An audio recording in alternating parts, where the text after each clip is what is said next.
Dios, venimos delante de ti, agradecidos por lo bueno que eres, agradecidos por darnos la oportunidad de estudiar tu palabra esta tarde. Te pido que me uses, que de mí solo salga palabra tuya, Dios, que no sea palabra mía, sino que seas tú hablando a tu iglesia, Dios. Y permite que tu Espíritu Santo toque el corazón de cada persona que va a escuchar este mensaje. Te lo pido en el nombre de Jesús. Amén. Bueno, los que traigan Biblia, si pudieran abrirla en Romanos 10, vamos a leer el verso 13 al 15. Romanos 10, verso 13 al 15. Quien traiga Biblia, adelante. Quien no traiga, ahí hay Biblias atrás que ahorita las van a repartir rápidamente. Y vamos a hablar sobre este tema y que es el corazón de Dios. ¿Qué es lo que está dentro del corazón de Dios? ¿Cuál es el anhelo de Dios? ¿Qué es lo que más le importa a Dios por sobre todas las cosas? Por sobre todos los ministerios, por sobre todo. Esto es lo que más importa a Dios. Pues, ¿qué tan importante es este tema? Que mandó a su único hijo a sacrificarlo por esto. Entonces es muy, pero muy importante. Vamos a leer Romanos 10, 13 al 15, dice la palabra de Dios. Porque todo aquel que invocare el nombre del Señor será salvo. ¿Cómo pues invocarán a aquel en el cual no han creído? ¿Y cómo creerán en aquel de quien no han oído? ¿Y cómo oirán sin haber quien les predique? ¿Y cómo predicarán si no fueren enviados? Como está escrito, cuán hermosos son los pies de los que anuncian la paz, de los que anuncian las buenas nuevas. Muy bien, el tema de hoy es acerca de esa misión que no podemos negar. Es una misión que debe estar tatuada a la iglesia. Entonces, en Romanos 10, 13 al 15 se nos habla que Dios salva a todo aquel que invoca a Cristo. Aquí el detalle es que Dios ha decidido usar a su iglesia para lograrlo. Entonces, cuando escuchamos todo aquel, ¿a qué se refiere? ¿Se refiere nomás a todo aquel que vive en León? ¿Todo aquel que es mi amigo? ¿A qué se refiere? Cuando dice todo aquel, es a todo aquel, y significa que debemos de predicar en todo lugar para alcanzar a todo aquel. Entonces, hay preguntas que incomodan porque revelan una necesidad. Y en esta parte de la escritura, Pablo está escribiendo a los romanos. Y Pablo nos está preguntando cómo harán buenos programas, cómo tendrán mejores templos, cómo serán más conocidos como comunidad de fe, cómo tendrán más actividades. Pablo pregunta, ¿cómo oirán? Y esa pregunta debería de golpear nuestro corazón. ¿Cómo van a oír allá afuera? Porque nosotros como iglesia podemos cantar, podemos venir, reunirnos, enseñar, organizar eventos, tener una estructura eclesial, pero si hemos perdido la carga de que otros escuchen el evangelio, realmente hemos olvidado una parte esencial de nuestro existir. Si nos reunimos, si hacemos actividades, si nos encanta pasarla bien, y no digo que esté mal, es maravilloso y Dios se agrada de eso. Sin embargo, si esto viene a reemplazar la carga de que otros le conozcan, perdemos la razón de existir y nos convertimos en un club social privado, donde la pasamos a gusto. Entonces, la carga de ir y predicar el evangelio debe ser de la iglesia completa. Y esta carga se distribuye de manera equitativa en ministerios, dones, talentos, finanzas, personas que tienen capacidad de hablar, personas que tienen capacidad de dirigir. Entonces se va distribuyendo con la única carga de salir y predicar. Entonces, Romanos 10, 13 al 15 no es solo un texto evangelístico, es un texto profundamente misionero. Pablo muestra una cadena espiritual: salvación, invocación, fe, oído, predicación y envío. Entonces, si una parte de esta cadena que menciona Pablo se rompe, se arruina todo. Entonces, Romanos 10:13 nos dice: porque todo aquel que invocare el nombre del Señor será salvo. El ateo, el adicto, la familia rota, el religioso vacío, todo aquel que invocare el nombre del Señor será salvo. No es quien tú decidas, es todo aquel. Así que incluye a todos. Una iglesia que cree que Cristo salva a todo aquel que no puede vivir encerrada en sí mismo. Entonces, nosotros como iglesia no podemos vivir encerrados en nosotros mismos como iglesia, ignorando a todo aquel que necesita saber de Dios. Así que la misión no es llevar personas a una religión, sino a Cristo. Nadie invoca de verdad a un Cristo en quien no cree. La oración salvadora no es magia, no es repetir palabras sin fe. El clamor genuino nace de creer que Jesús realmente es Señor, murió por nuestros pecados y resucitó. No podemos andar por ahí diciéndole: ¿aceptas a Jesús en tu corazón? Y la persona: pues sí, está bien, si me vas a dar un pan a cambio de que repita tus palabras, yo te digo lo que sea. Realmente, al final, la salvación es algo que está en el corazón. Es una decisión muy seria y profunda. Así que, en esta parte donde dice: ¿cómo pues invocarán a aquel en el cual no han creído?, Pablo elimina una creencia de que la gente puede salvarse por ignorancia sincera. Decir: bueno, nunca ha escuchado el nombre de Jesús, entonces cuando fallezca se va a ir al cielo, porque pues él nunca supo que existía un infierno, que existía un cielo. Entonces, pues por default, ya, es salvo. En la India hay millones de personas que nunca han escuchado el nombre de Jesús, que nunca han tenido esa oportunidad de elegir entre la salvación o no. Entonces, hay personas que creen, bueno, esas personas que nunca lo han escuchado ni han sabido nada de eso, pues como nunca han entendido, pues por default se van al cielo. Pero Pablo aquí dice: ¿cómo pues invocarán a aquel en el cual no han creído? ¿Cómo? Si eso fuera verdad, de que una persona que nunca ha escuchado el nombre de Jesús por default se va al cielo, seríamos los más ingratos del mundo al enviar misioneros a países no alcanzados. Seríamos los más miserables de ir a predicar, y pues mejor dejarlos solos, que se mueran en sus concupiscencias y sus pecados. Al cabo se van a ir al cielo. No, eso es antibíblico, eso no es verdad. Al final Pablo está dejando claro: ¿cómo van a invocar a alguien del cual nunca han escuchado nada? ¿Cómo van a creer en Jesús? Por eso es necesario ir y predicar. La meta de este mensaje es hacer una concientización seria a nosotros como iglesia de la necesidad de salir. Cruzando esta puerta hay gente que está muriendo sin Jesús. Miles y miles que no han escuchado el nombre de Jesús. Entonces, he ahí el corazón de Dios, ¿dónde está? Esto que menciona Pablo es también incómodo actualmente en una cultura que dice: todas las religiones te llevan a Dios. Pero Pablo no pensaba así. Para Pablo, Cristo no es una opción espiritual entre muchas. Cristo es el Señor que debe ser invocado. No podemos suavizar el evangelio hasta convertirlo solo en valores, motivación, solo terapia emocional.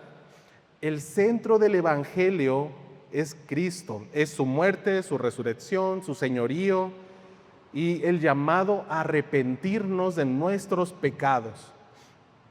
Es necesario predicar ese evangelio. No somos vendedores de Avon, no somos vendedores de algo donde tratamos de convencer a alguien de: ándale, ven conmigo, ándale, por favor. No, somos llamados a predicar el evangelio, a decirle: arrepiéntete porque tú necesitas a Cristo.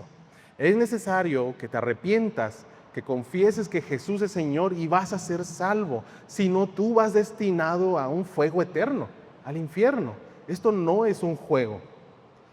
Entonces, llevar a las personas a una religión es sencillo. La religión tiende a sincronizarse con nuestros usos y costumbres, a seguir tradiciones. Entonces, la religión se amolda a nuestro pecado muchas veces, la religión. Eso se llama sincretismo, donde se sincroniza la Biblia con mis tradiciones, donde se sincroniza la palabra de Dios con mi pecado que me gusta hacer. Y llega el momento que lo sincronizo y hago que sea una religión. A eso se le llama religión, a un conjunto de normas, de reglas, estatutos que tú tienes que seguir para alcanzar algo.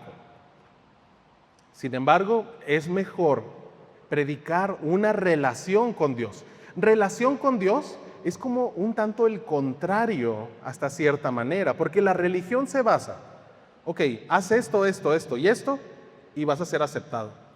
Y la relación no, la relación con Dios es busca a Dios, involúcralo en tu vida, abre tu corazón a Él, muéstrate como eres delante de Él y vas a ser salvo.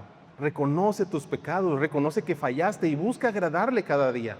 La relación con Dios se diferencia de la religión porque la relación es ver a Dios como una persona, como alguien que tú puedes hablar, no alguien que está allá distante a millones de kilómetros en el cosmos y te está viendo como un justiciero galáctico diciendo, se volvió a equivocar Santos, ahora sí va todo mi furia contra Santos. No.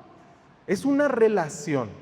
Tenemos un Dios de amor, pero un Dios justo, donde si no comprendemos qué es lo que Dios quiere de nosotros y cómo agradarle mediante una relación, pues vamos a estar lejos de Dios. Y vamos a creer que estamos cercas porque venimos a la iglesia, porque hacemos esto otro, y vamos a creer que estamos cerca de Dios. Pero si no hay una relación íntima con Él, lejos estamos de Dios. Entonces, esta es nuestra misión. No llevar a personas a una religión, no decirle cuando lo conozcamos, ponte a buscar a Dios, lee la Biblia, ve a la iglesia, empezar con los ejercicios espirituales, que si bien no son malos, es lo que Dios le agrada, al final confundimos la relación con Dios, el arrepentimiento de pecados, el abrir nuestro corazón con Él, a algo mecánico. Es algo que traemos arrastrando del catolicismo. O sea, como católicos se nos fue enseñado, tienes que hacer esto, esto, esto y esto, tantas veces de manera mecánica y así vas a estar bien. Entonces, muy sutilmente traemos arrastrando esas ideologías, ese pensamiento mecánico, donde Dios es como un ser mecánico que tú le insertas una moneda y hace algo. No. Entonces, dice Romanos 10:14, ¿y cómo creerán en aquel de quien no han oído? La gente no puede responder a un mensaje que nunca ha escuchado. No debemos de asumir que ya conocen el Evangelio.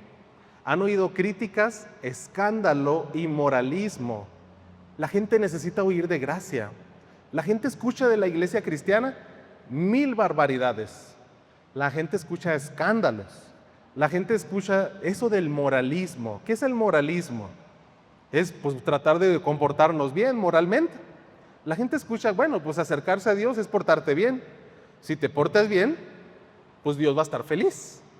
Sin embargo, eso está lejos de estar en una relación con Dios.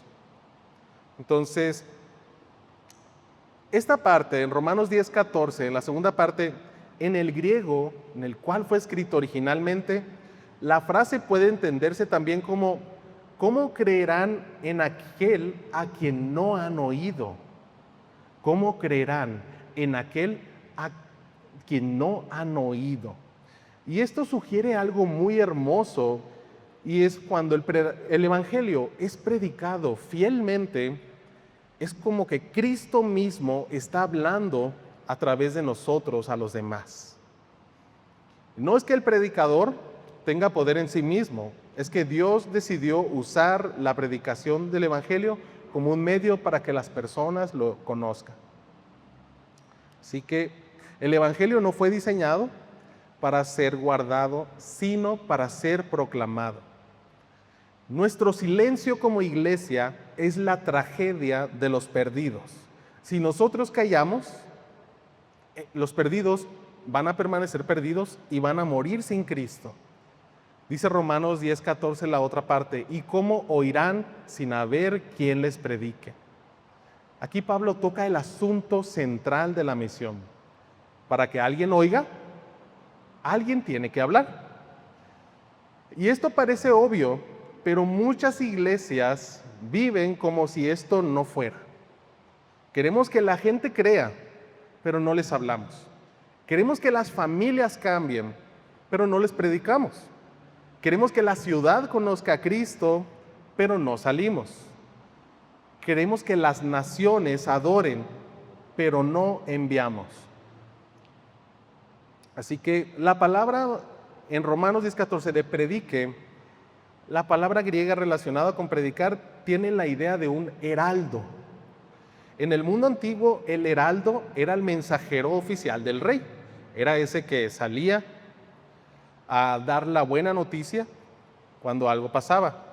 Por ejemplo, en la Segunda Guerra Mundial, al terminar la Segunda Guerra Mundial, mandaron a los heraldos que salieran a pregonar que había llegado la paz, que se acabó la guerra. Entonces, estas personas cuando salían a predicar eso, la gente estaba emocionada, súper felices. Eran muy buenas noticias, porque ellos llevaban el anuncio del rey. Ellos no le acomodaban, ellos no lo modificaban. Ellos simplemente pasaban el anuncio del rey tal como lo recibieron a los demás. Entonces, en esta parte, somos llamados a ser heraldos. Esos mensajeros que van y llevan el evangelio tal como es. Así que nosotros como iglesia no somos la dueña del mensaje, somos la mensajera del rey. Por eso la predicación no debe girar alrededor del ego del predicador, las modas culturales o frases motivacionales. Debe proclamar lo que Dios ha dicho. Así que Romanos ya 10:15 dice, ¿y cómo predicarán si no fueren enviados? Una iglesia saludable no solo recibe personas, también envía obreros. Y aquí llegamos al punto más fuerte. La misión no ocurre por accidente, requiere un envío. Y Pablo no está hablando solo de personas que deciden irse por iniciativa personal. Está hablando de mensajeros enviados. Pablo está escribiendo a la iglesia de los romanos. La iglesia de los romanos empezaban a vivir su fe, pero Pablo estaba viendo ese punto que necesitaba reforzarse, el cual es enviar, a sacar de la iglesia, enviar a los miembros más buenos. Y eso conlleva un sacrificio. Entonces, en la Biblia, el envío es un tema central. Constantemente en la Biblia se habla de enviar. Dios envió a Moisés a Egipto. Dios envió a los profetas a Israel. Inclusive el Padre envió a su único Hijo a este mundo. Y Jesús envió a los apóstoles. El Espíritu Santo envió a Pablo, Bernabé desde Antioquía. Así que la iglesia que entiende el Evangelio se convierte en una iglesia que envía.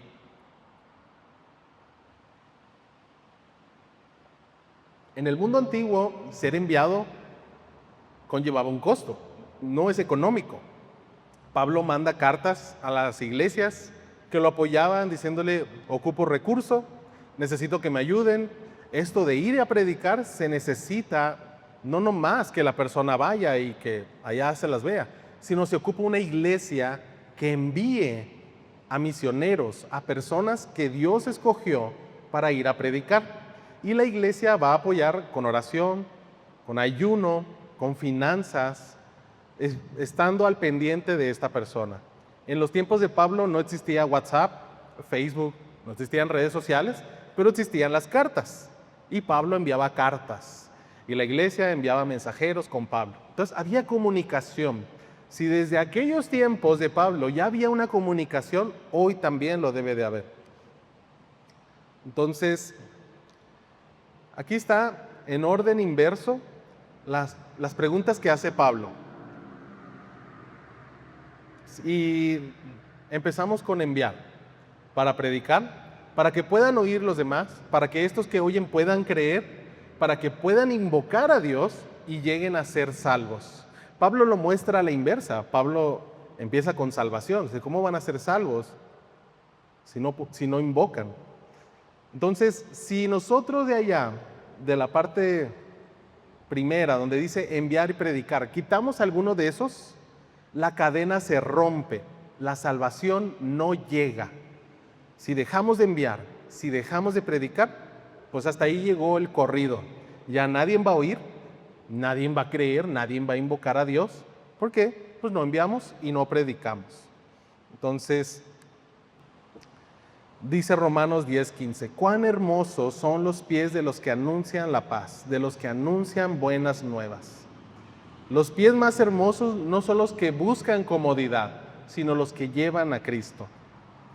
Aquí Pablo está citando Isaías 52:7. Y en su contexto original, Isaías habla de un mensajero que anuncia buenas noticias a Sión. Dios reina, Dios consuela, Dios trae salvación. Así, y se preguntarán, ¿por qué son hermosos esos pies? No porque físicamente sean bonitos. Créanme, mis pies están quizás los más feos de todos aquí, mis pies. Y muchas veces los pies de los que van y predican están muy feos, maltratados. Entonces, realmente son hermosos por el mensaje que llevan cargando esos pies. Y aquí hay una verdad profunda. Dios llama hermosos a los pies que van, aunque el camino sea difícil. Hermosos son los pies de ese misionero que cruza fronteras. Hermosos son los pies del creyente que visita una casa. Hermosos son los pies del joven que comparte a Cristo en su escuela. Hermosos son los pies de esa iglesia que camina hacia los perdidos. El mundo aplaude los pies que suben a los escenarios y Dios llama hermosos a los pies que llevan el evangelio. Si tú quieres que Dios diga, oye, qué hermosos son tus pies, Brian, pues Brian tiene que ir a predicar. Qué hermosos son tus pies, José. Bueno, pues José tiene que ir a predicar para ganarnos ese título de pies hermosos y manos sucias. Entonces, debemos predicar a Cristo con claridad. No basta hablar de Dios, debemos hablar de Jesús, pues Él es el único camino a la salvación. No basta hablar de solo valores, debemos hablar de la cruz, de qué hizo Jesús en esa cruz. No basta hablar solo de que hay una esperanza, debemos hablar de arrepentimiento también. No basta hablar de la iglesia, de decir, oye, en la iglesia nos la pasamos bien bonito. Mira qué padre está la iglesia, los programas y lo que se hace. Debemos de hablar del evangelio como tal. Entonces, debemos de hablar de lo que Cristo hizo por nosotros, lo que Cristo hizo por la humanidad. Debemos de predicar a Cristo con claridad. Así que debemos de enviar, no solo invitar. La iglesia tradicional dice, vengan, pero la gran comisión dice, vaya. Así que la iglesia madura no solo llena un lugar de reunión, sino que levanta personas capaces de llevar el evangelio fuera de la iglesia. Debemos invertir donde está la necesidad espiritual. Si creemos que sin Cristo las personas están perdidas, entonces nuestras prioridades deben de cambiar. Si tú dices, bueno, sin Cristo la gente se la pasa bien, no ocupan a Cristo. Entonces tus prioridades no están en salir a predicar el evangelio. Pero si tú dices, bueno, yo reconozco que si las familias no tienen a Cristo, esas familias están perdidas, muy bien, pues entonces cambiemos nuestras prioridades, empecemos a orar por misiones, dar para misiones, enseñar misiones, hablar a los jóvenes de esta misión que Cristo quiere que hagamos, de apoyar obreros, de abrir rutas de evangelismo local, de empezar a trabajar en esto, porque la gente está muriendo sin Cristo. Debemos recuperar esa urgencia. Pablo no hace preguntas frías, sus preguntas tienen un peso eterno. ¿Cómo invocarán? ¿Cómo creerán? ¿Cómo oirán? ¿Cómo predicarán? ¿Cómo serán enviados? Detrás de cada pregunta hay personas, detrás de cada pregunta. Hay familias, vecinos, compañeros de trabajo que no conocen a Jesús, niños, jóvenes, ancianos, pueblos, etnias que ni siquiera podemos mencionar los nombres de lo difícil que son. Así que misiones no es solo para algunos apasionados. Esto de misiones no es como que, el departamento de misiones, y ahí están los líderes de misiones y ellos son. No, misiones es el ADN de la iglesia, es el corazón, es el motivo por el cual estamos ahorita aquí. Estamos siendo capacitados, entrenados para salir de esa puerta y hacer lo que Dios quiere que hagamos. Ese es el corazón de la iglesia, es la finalidad. Si no, no tenemos ningún motivo de ser. La finalidad que Dios instituyó su iglesia es para que esta iglesia vaya y le sirva predicando al que no le conoce. En ese transcurso, en ese proceso de hacer esta misión, vamos a pasárnosla bien, vamos a tener compañerismo, vamos a tener dificultades, vamos a tener programas, vamos a orar juntos, vamos a hacer muchas cosas. Pero esa es la finalidad. La pregunta para nuestra iglesia no es solamente, ¿estamos reuniéndonos? La verdadera pregunta es, ¿estamos enviando a gente? No basta con tener buena doctrina si esa doctrina nunca sale de estas paredes.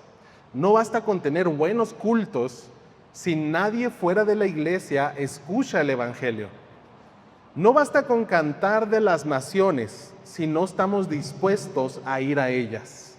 Dios sigue buscando pies que caminen, pies que salgan, que crucen fronteras, que entren a casas, que vayan a los olvidados. Y quizás esos pies se cansen, quizás se ensucien, quizás sean criticados, quizás no sean vistos por muchos, pero Dios dice, cuán hermosos son los pies de los que anuncian la paz. En este proceso de salir, de ir a predicar, créeme, muchas veces no eres el más reconocido, para nada.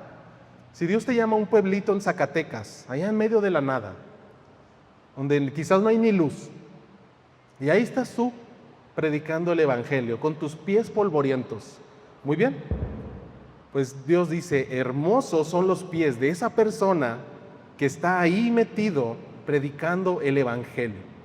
No dice, hermosos son los pies de los que se quedan en su casa sin hablar de Jesús. Esos los pies no son hermosos.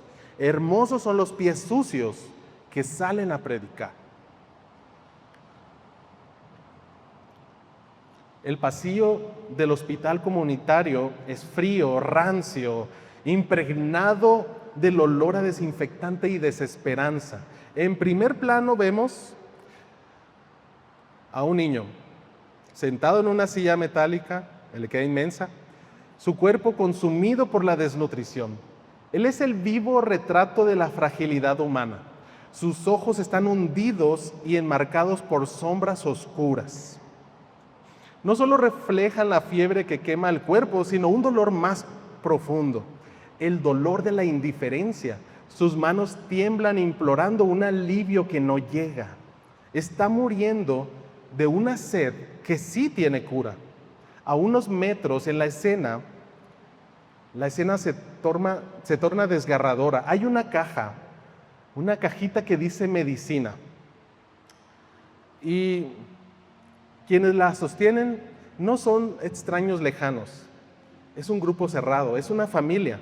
Tienen el remedio en su mano, lo poseen, conocen su poder curativo, pero sus rostros no reflejan compasión, sino hostilidad y recelo. Al ver la mirada suplicante del niño, sus gestos se endurecen. El hombre levanta la mano en una señal tajante, un no rotundo. Es el rechazo absoluto. Guardan ese tesoro con un egoísmo feroz. como si el dolor de ese pobre niño no fuera su problema, como si la medicina que ellos tienen fuera un privilegio exclusivo de su propio círculo. ¿Cuántas veces este cuadro dramático es el reflejo espiritual de nuestra iglesia? Nosotros, los que hemos sido rescatados, tenemos en nuestras manos esa medicina que allá afuera necesita. Tenemos esa verdad que rompe las cadenas del pecado. Tenemos esa esperanza que rescata de la muerte espiritual a una sociedad que muere afuera, desnutrida de amor y enferma de vacío. Sin embargo, al salir por esas puertas nos encontramos con un mundo herido que nos grita en silencio su necesidad. ¿Y cuál es nuestra respuesta? ¿Qué vamos a responder ante este mundo herido? ¿Será que cerramos los brazos y nos convertimos en guardianes celosos de una bendición que fue diseñada para ser repartida? Esta bendición que tienes en tus manos fue diseñada para que se comparta. No fue diseñada para que te la guardes y que digas, no, esto es mío y yo no lo comparto. Decimos no con nuestras acciones, al callar nuestra voz, al negar el mensaje de la salvación a los que no son como nosotros. Estamos haciendo esto mismo. De manera desalmada, nos quedamos la medicina y dejamos que mueran el vecino que tenemos al lado. Dejamos que se pudra esa persona que está enfrente. Y nosotros tenemos aquí la respuesta. Y solo lo miramos y decimos, ay no, guácale, qué fea gente, olvídate, esa gente no. Y nos damos la vuelta y dejamos que mueran en sus pecados. Entonces, si hoy la comunidad que nos rodea estuviera muriendo por falta de esperanza, ¿nos encontrarían compartiendo el remedio desesperadamente o defendiendo esta caja llamada Evangelio con los puños cerrados? Así que, ¿dónde están tus pies hoy? Hoy Dios no nos llama a admirar la misión, nos llama a participar en ella. Algunos necesitan quizás invocar al Señor por primera vez, otros necesitan dejar de callarse el Evangelio, otros necesitan comprometerse a orar, otros necesitan dar para las misiones, otros necesitan ir, otros necesitan ser enviados, pero nadie debería quedarse igual. Porque mientras la iglesia decide si se mueve o no, hay personas que todavía no han oído el Evangelio. Y la pregunta sigue abierta. ¿Dónde están tus pies hoy? Así que la iglesia es un cuerpo cuya misión es ir y predicar el Evangelio a toda criatura. Entonces, en esta labor, unos son pies, otros son manos, otros cabeza, que parte del cuerpo de Cristo eres tú. Cada persona sirve de alguna manera distinta para poder ir a predicar. Todos aquí tenemos distintos dones y talentos. Cuando tú llegues al cielo, Dios te va a preguntar, muy bien, Paquito, ¿qué hiciste con el don que te di? No, pero es que yo no tenía ningún don. Y Dios te va a decir, ¿cómo que no? ¿Sabías hablar? No, pues sí podía hablar. ¿Y por qué no hablaste a otros de mí? ¿Qué don, qué talento Dios ha puesto en tus manos? ¿Y cómo lo estás usando para que el Evangelio sea predicado? ¿Cuál es tu parte en esta misión? ¿Estás orando fervientemente por misioneros? ¿Estás dando de lo mucho o poco que Dios te da a las misiones? ¿Estás yendo o preparándote para ir al campo? Como iglesia, la pregunta es, ¿a quién estamos enviando?